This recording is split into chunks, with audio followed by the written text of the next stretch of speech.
자기만의 시각을 가지는 게 저는 건축가로서 제일 중요하다고 생각을 해요. 네, 안녕하세요. 저는 홍익대학교 건축도시대학 유현준 교수라고 합니다. 만나 뵙게 돼서 반갑습니다.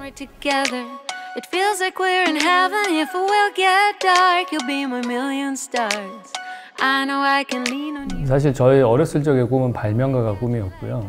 그래서 뭔가 남들이 생각하지 않는 기발한 생각을 하는 그런 사람이 되고 싶었던 게 제 어렸을 적 꿈이었습니다. 근데 남들이 정답이라고 딱 정해놓은 것들을 그 한 가지 답을 추구하는 거가 저한테는 적성에 안 맞는 것 같았어요. 제가 제일 좋아하던 과목은 미술이었거든요. 그리고 지리도 되게 좋아했고 지구과학, 물리를 되게 좋아했는데 그 네 과목 외에는 별로 관심이 없었어요, 사실은. 그러다가 나중에 고3 때 이제 고등학교 3학년 2학기 때 이제 진짜 입시를 해야 돼.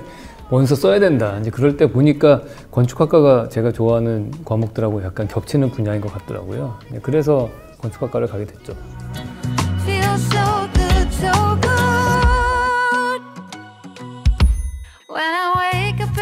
사람들이 자기가 살면서 나를 표현할 수 있는 직업이 몇 개 안 되는 것 같아요. 뭐 음악가나 미술가나 이런 예술하는 사람들, 예술가의 길은 되게 배고프고 어렵고 근데 건축가는 자기를 표현할 수 있는 일이긴 하지만 그러면서도 되게 현실의 땅을 디디고 있는, 그 발을 디디고 있는 그런 일이기 때문에 뭔가 그 사회적으로도 사람들에게 많이 도움을 줄 수 있는 일이기도 하고요. 그래서 건축은 되게 매력적인 것 같긴 해요. 그리고 그 한 번 도움을 준 것들이 지속적으로 계속 영향을 미치면서 선한 영향력으로 남아있을 수 있다는 것도 되게 좋은 그런 부분인 것 같아요. 자기가 아무리 준비가 되어 있다고 하더라도 그래도 일거리를 안 주면은 아무 일을 못 하거든요. 그러니까 아무리 우리가 크게 돛담배를 만들어도 바람이 안 불면은 배가 움직이지 않는 것과 똑같아요.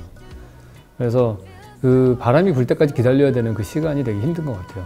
나한테 맞는 건축주, 그다음에 내가 원하는 거를 할 수 있을 만한 조건이 되는 프로젝트 이런 거가 찾아오기를 기다려야 되는데 아무도 저를 모르니까 그 기다림의 시간들이 되게 힘들죠.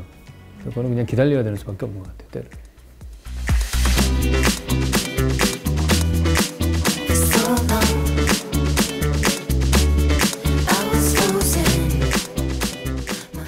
건축은 보이지 않게 공간을 통해서 우리가 벽도 세우고 지붕도 만들고 바닥도 깔고 계단도 만들고 하잖아요. 창문도 뚫고 그런 몇 개 안 되는 건축적인 요소들을 가지고서 공간을 만드는데 그 만들어진 공간이 사람들 간의 관계를 컨트롤합니다.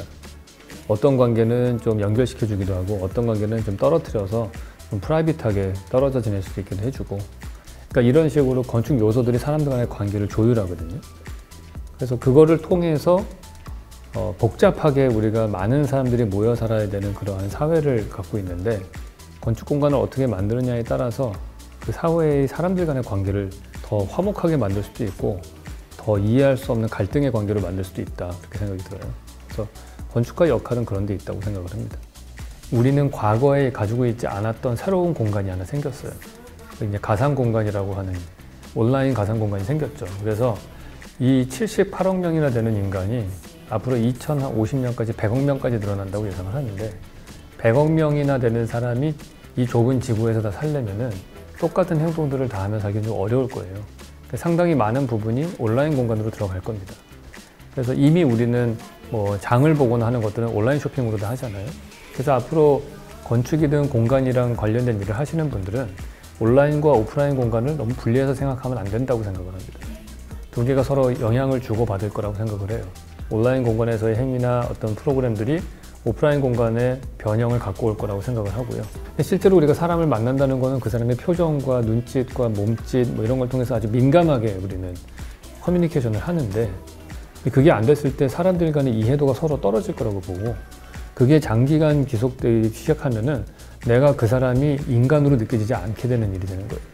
마치 우리가 드론으로 폭발을 무인 그런 전폭기가 가서 폭파했을 때 전혀 이 사람 뭐 죄책감 이런 걸 안 느끼게 되잖아요.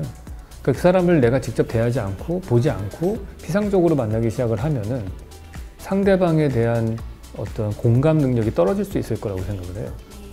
그게 되면은 이 사회가 점점 나누어지고 분열하고 대립하는 그런 관계로밖에 안 가게 될 수 있다. 그게 사실은 온라인 중심의 공간의 사회가 됐을 때 가장 우려되는 부분이긴 합니다.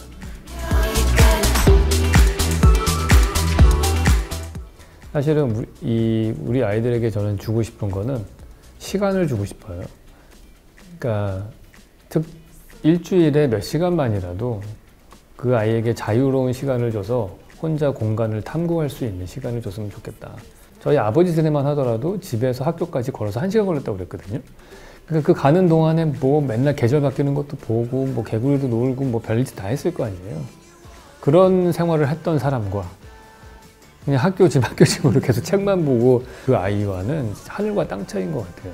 그래서 좀 자유로운 시간을 좀 줬으면 좋겠어요. 그 아이들에게. 그러면은 그 아이들이 자기의 인생을 주도적으로 꾸려나갈 수 있는 그런 훈련이 될 거라고 생각을 합니다. 자기만의 시각을 가지는 게 저는 건축가로서 제일 중요하다고 생각을 해요. 자기만의 시각을 가지는 거는 다른 사람이 주는 지식도 잘 배워야겠지만은 책을 읽을 때에는 그 책을 보면서 나한테 떠오르는 생각이 뭔가, 내 의견이 뭔가가 사실 더 중요하다고 생각을 해요. 그냥 무조건 받아들이고 지식의 양이 많다고 해서 우리가 뭔가를 창조할 수 있는 건 아니라고 보거든요. 내 생각을 갖는 게 더 중요하고 나만의 관점을 가지는 게 중요하고, 그래서 어떤 현상을 볼 때 그거를 자기만의 시각으로 해석해서 볼 수 있는 그런 연습 같은 것들을 좀 하면은 좋겠다, 그런 생각을 합니다. 다른 사람들의 생각에 너무 휘둘리지 않았으면 좋겠고요. 본인의 세계관을 만드는 일을 시간이 들더라도 천천히 시작했으면 좋겠다 생각이 듭니다.